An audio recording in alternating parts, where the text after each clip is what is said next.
அபி போயிட்டாரு.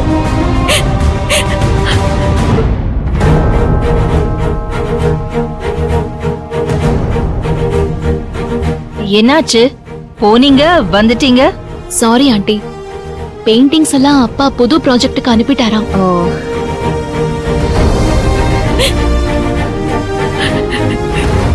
சார், பத்திரிக்கையில உங்க தாய்மாமன் பேரு?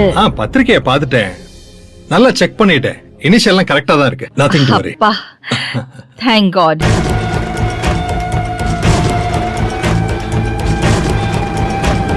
என்னாச்சு?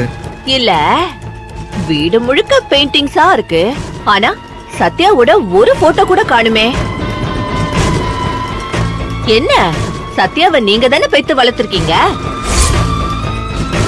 ஆனா இவளோட ஒரு போட்டோ கூட வீட்ல இல்லையே. சுபத்ரா, இல்ல அண்ணி, நான் ஒன்னும் தப்பா கேக்கலையே. வழக்கமா பொம்பளை பிள்ளைங்களுக்கு பூ வச்சு பொட்டு வச்சு புது ட்ரெஸ் எல்லாம் போட்டு சந்தோஷமா நாம போட்டோ எடுத்து வச்சுப்போம். ஆனா இங்க பாருங்களேன், ஒரு போட்டோ கூட இல்ல.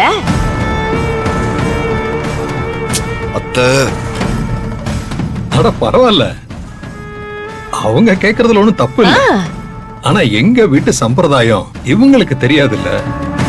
எங்க அம்மாவுக்கு போட்டோ மாட்டுறதெல்லாம் சுத்தமா பிடிக்காது. போட்டோ மாட்டினா ஆயுசு குறையும்னு எந்த போட்டோவும் எடுக்க விட மாட்டாங்க. அப்படியே எங்களுக்கும் பழகிடுச்சு. பாவம், போன வருஷம் தான் அவங்க இறந்தாங்க. ஓ, அவங்களுக்கு 93 வயசாயிடுச்சு. சரி சரி.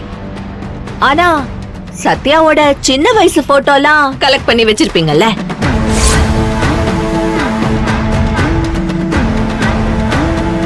எப்படி கொக்கி போட்டு இழுத்தம் பாரு.